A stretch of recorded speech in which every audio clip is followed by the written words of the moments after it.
to join with you today in what will go down in history as the greatest demonstration for freedom in the history of our nation.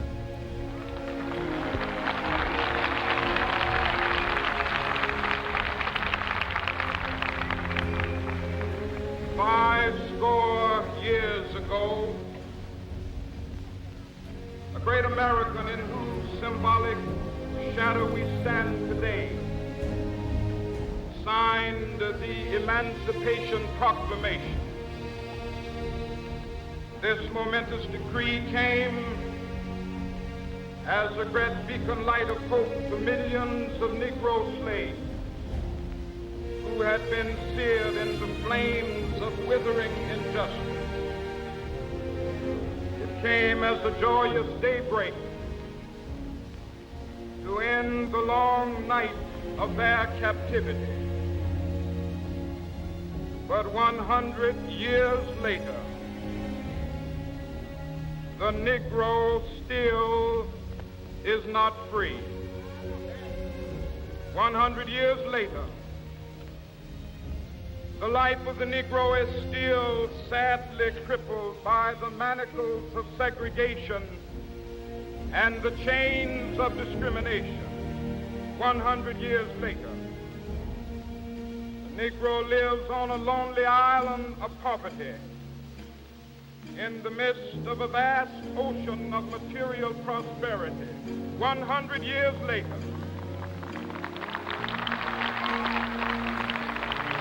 the Negro is still languished in the corners of American society, finds himself in exile in his own land.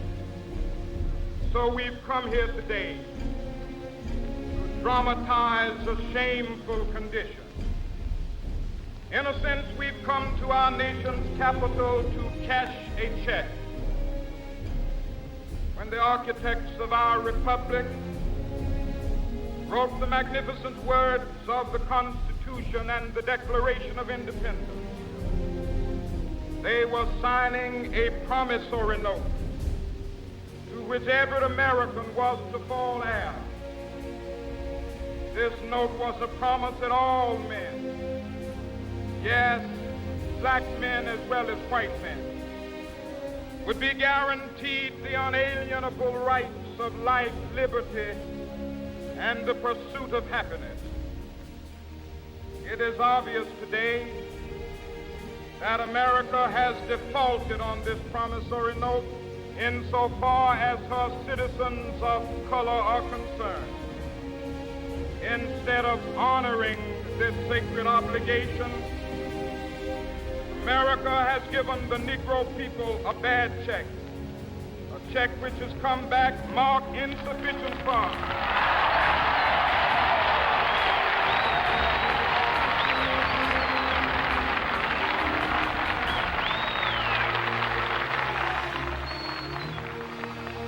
But we refuse to believe that the Bank of Justice is bankrupt.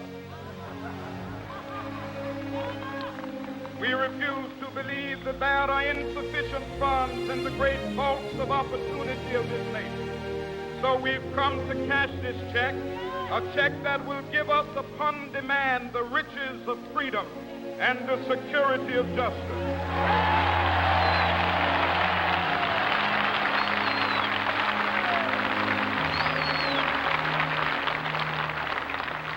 We have also come to this hallowed spot to remind America of the fierce urgency of now. This is no time to engage in the luxury of cooling off or to take the tranquilizing drug of gradualism.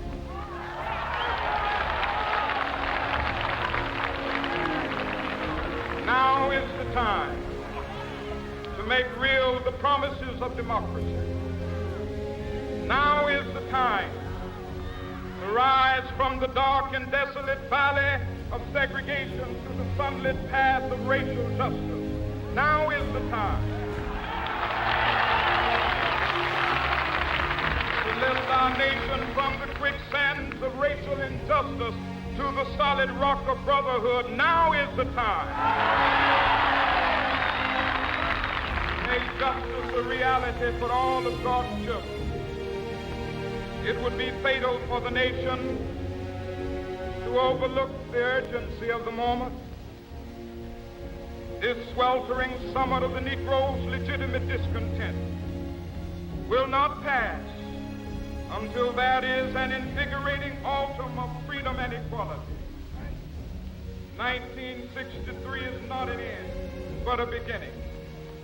Those who hope that the Negro needed to blow off steam and will now be content will have a rude awakening if the nation returns to business as usual.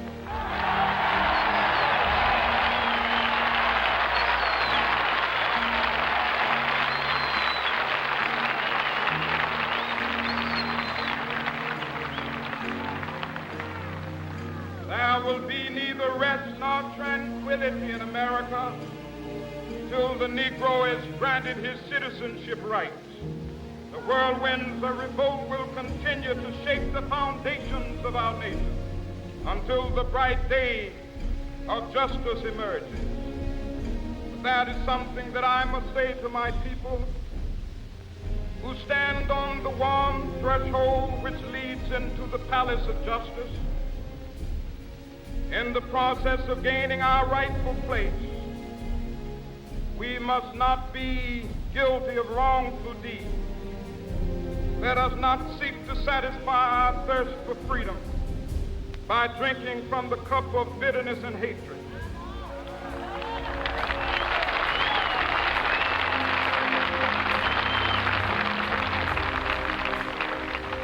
We must forever conduct our struggle on the high plane of dignity and discipline. We must not allow our creative protests to degenerate into physical violence. Again and again, we must rise to the majestic heights of meeting physical force with soul force. The marvelous new militancy which has engulfed the Negro community must not lead us to a distrust of all white people. For many of our white brothers, as evidenced by their presence here today, have come to realize that their destiny is tied up with our destiny.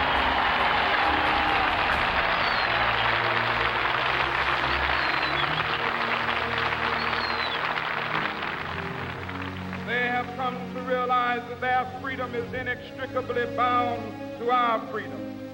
We cannot walk alone. As we walk, we must make the pledge that we shall always march ahead. We cannot turn back. There are those who are asking the devotees of civil rights, when will you be satisfied? We can never be satisfied as long as the Negro is the victim of the unspeakable horrors of police brutality.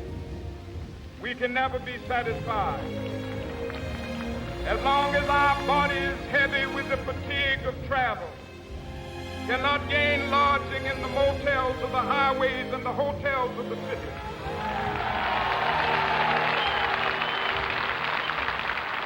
We cannot be satisfied as long as the Negro's basic mobility is from a smaller ghetto to a larger one. We can never be satisfied as long as our children are stripped of their selfhood and robbed of their dignity by signs stating for whites only.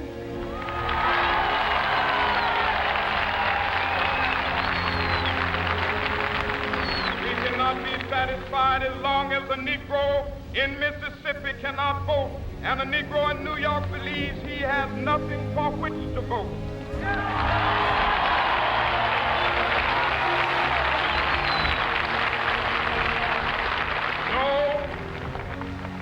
No, we are not satisfied, and we will not be satisfied until justice rolls down like waters and righteousness like a mighty stream.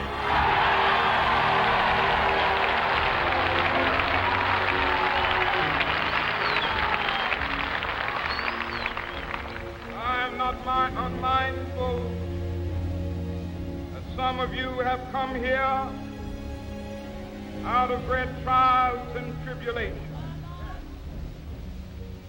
Some of you have come fresh from narrow jail cells. Some of you have come from areas where your quest for freedom left you battered by the storms of persecution, staggered by the winds of police brutality. You have been the veterans of creative suffering. Continue to work with the faith that unearned suffering is redemptive. Go back to Mississippi. Go back to Alabama. Go back to South Carolina. Go back to Georgia. Go back to Louisiana. Go back to the slums and ghettos of our northern cities, knowing that somehow this situation can and will be changed. Let us not wallow in the valley of despair. I say to you today, my friend,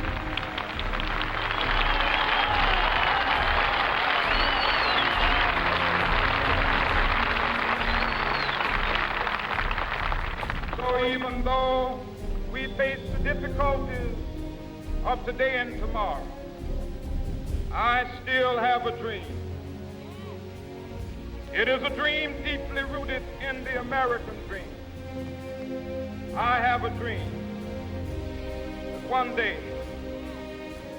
this nation will rise up, live out the true meaning of its creed.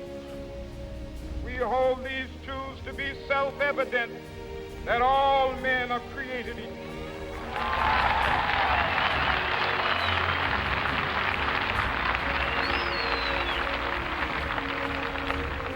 I have a dream that one day on the red hills of Georgia, sons of former slaves and the sons of former slave owners will be able to sit down together at the table of brotherhood. I have a dream that one day even the state of Mississippi, a state sweltering with the heat of injustice, sweltering with the heat of oppression, be transformed into an oasis of freedom and justice. I have a dream. My poor little children will one day live in a nation where they will not be judged by the color of their skin, but by the content of their character. I have a dream today.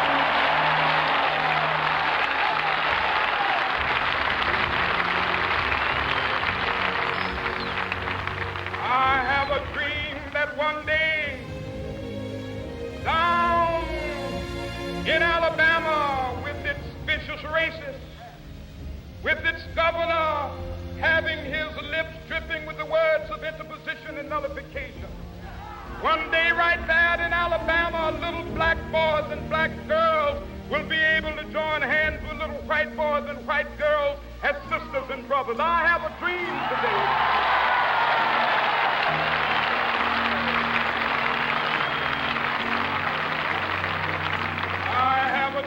That one day every valley shall be exalted, every hill and mountain shall be made low, the rough places will be made plain, and the crooked places will be made straight, and the glory of the Lord shall be revealed, and all flesh shall see it together. This is our hope. This is the faith that I go back to the South with. With this faith, we will be able to hew out of the mountain of despair a stone of hope. With this faith, we will be able to transform the jangling discords of our nation into a beautiful symphony of brotherhood. With this faith, we will be able to work together, to pray together, to struggle together, to go to jail together, to stand up for freedom together, knowing that we will be free one day.